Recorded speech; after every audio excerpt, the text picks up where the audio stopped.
Yo, what is up, guys? It's your girl Bex, and welcome back to the race rundown post weekend in Zandvoort. What a weekend it was. So, before we get into the episode, oh, look who's done her background. Oh, yeah, let me just move the camera so that you guys can see it. Hold on. Oh my god, look at this. Oh, she's only gone and done it, guys. I've improved the background. Let's go. It's like a little Formula One shrine over here. Yes. Okay. So, now that the background has improved, let's go, guys. Yo, what is up, guys? It's your girl Bex, and welcome back to the race rundown post weekend in Zandvoort. We have my glorious face back on video today because I wanted to show you the background. Oh my god. Okay, I'm super proud of it. It's still a work in progress. We've got the Lego cars here. We've got my Haas. We've got my McLaren. We've got my Lando Norris monster. We've got my Lewis Hamilton monster. We've got my Hot Wheels. My Formula One Hot Wheels, I love them, and my poster, which because the light's on you can't really see it, but it's super cool. We've also got merch. Everything is going in the right direction, guys. So before we get started, I just want to say, if you are new here, my name is Bex. This is the Race Rundown. We talk all things F1 on track and off track. And we also voice some very unpopular opinions here. If you like what I'm putting out, please like, subscribe, find me on socials. You do your thing. And let's just jump straight into it, shall we? So, a great start for Lando, but not enough to keep Max at bay. Max then goes wide, gets in the dust and the grass, and holds it very well. That could have been a serious racing incident from our guy Max. However, he holds on to it. Isaac had an amazing weekend. Albon then moves up 5 places from an incredible start. However, Bortoleto did not have that same luck and moved down 6 places. Stroll and Bortoleto combine as well, causing damage. Norris round Max on lap 9. Beautiful move there. Incredible. Stroll on the hards in lap 9.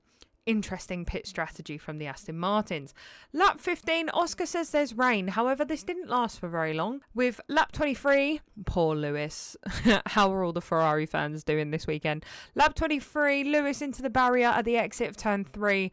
Very unusual for him. He went wide, loses the rear with a snap of understeer, and ends up in the barrier. Lewis Hamilton is out, ladies and gentlemen, much to my mother's disappointment. We then have, with the safety car, a McLaren double stack, which was slow on Lando's part, with Ferrari once again fucking up the pit strategy for Charles, losing him time with a slower safety car speed due to everybody else pitting and him staying out. Don't really know why they did that. It kind of fucked up his race, but I mean, you can't get more fucked up than what happened in the end, can you?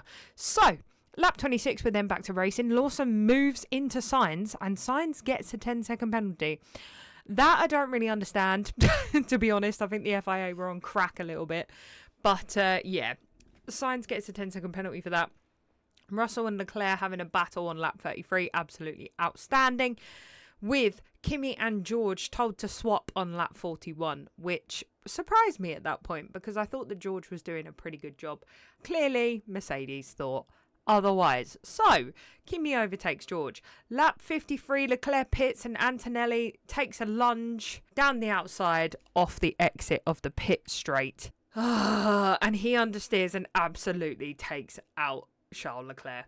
So, I reiterate, how are all my Ferrari fans after this weekend? Are you good? Do I need to disconnect all the toasters from the power units? Are you okay? It's a tough time being a Ferrari fan, and it's a tough time watching Ferrari fans suffer, and I apologise for that. If it makes you feel any better, me as a McLaren fan also suffered this weekend, but we'll go into that in a minute. Another safety car after Kimi absolutely wipes out Charles Leclerc. Again, yet another double stack for McLaren, which was slow. Lap 58, so this is where it starts. Okay, this is where my heart attack begins. So, lap 58, Max starts pushing Lando, which is a problem. Then, everything seems to be going okay. Lando starts to lose speed a little bit, which worries me. Then, all of a sudden, on the radio, on lap 65, Lando says there's smoke in the cockpit. And within probably 0.5 seconds of us hearing that team radio, The car just shits itself. The engine just dies. And Lando's out of the race. Which, don't get me wrong, okay? And I've said this once, I'll say it again. As long as a McLaren wins the championship this year, I don't mind which one. I honestly don't mind which one. However, I always have a soft spot for your boy Lando. So, would I have preferred it to be Oscar's car that shit the bed? Yes. But as long as a McLaren wins the championship this year, I'm not fussed which one. So anyway, Lando's out. Yet another yellow flag. This is Lando's second DNF of the season. Then we fast forward. Oscar wins. Then Max, followed by Isaac Adjar. That's the correct pronunciation of his name, by the way. I've been calling him Isaac Hadjar for ages. It's not. It's Isaac Adjar, which is really odd. But anyway, congrats to him. Baby claps, because I don't want to freak out the microphone. But baby claps. Isaac Hadjar absolutely smashed it this weekend. Was on a podium. Absolutely killed it for Diet Red Bull, as my husband would say. Yeah, it was a great weekend for him, just not for everyone else. There was just lots going on. There wasn't a lot of rain. The chat is still absolutely popping off right now. I want to as well, just for a split second, talk about how nice it is to not see Christian Horner's face. When it comes to Formula One, not seeing his face just makes me so freaking happy. You have no idea. So we're going to touch base on the old fantasy team right now, because I'm doing a fantasy team at work. It's a Premier League fantasy team, not a Formula One fantasy team. And I am absolutely, literally, I might as well not even be playing at this point. Like, I'm not even kidding. I might as well not even be playing because I've got like 0 points. So, as it stands at the moment for the race rundown league of Formula One fantasy team, I am currently in the lead with 2,873 points. Don't ask me how I did it, because I can't tell you. I don't know. Probably just having faith in Lando, to be honest, and having McLaren as the constructor, one of the constructors anyway. That's probably how I'm managing it at this point. However, okay, I'm not having the same luck in my Premier League fantasy team, so I think I'm just going to stick to the sport that I know and love, okay? Because I can't be dealing with this. I can't be dealing with this. All I can say is, right, this weekend has been hectic as fuck. I'm currently looking, sorry to not be looking at you guys. I'm currently looking at the F1 app just to see what news there is at the moment. There's not really a lot of news apart from Adjar breaking the trophy, which I think is jokes. You know, the first trophy that he gets and he freaking breaks it, which is just so funny.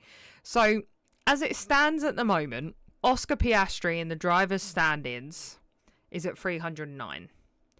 Lando is at 275. Max is at 205. So there's still a 70-point gap between Max and Lando, which is good. We'll keep him there.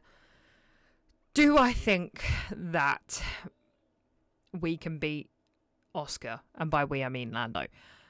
Oh, I want it to happen, but I don't think it's going to. I really, really don't. But, you know, it is what it is. Just checking for some other news as well. There's not really a lot going on off track. I feel like everything's paused. The Mercedes drivers still don't have a contract yet. Obviously, we had the announcement of the Cadillac drivers next year, much to my husband's absolute delight. He cannot wait. Hopefully, I can get him invested in F1 finally.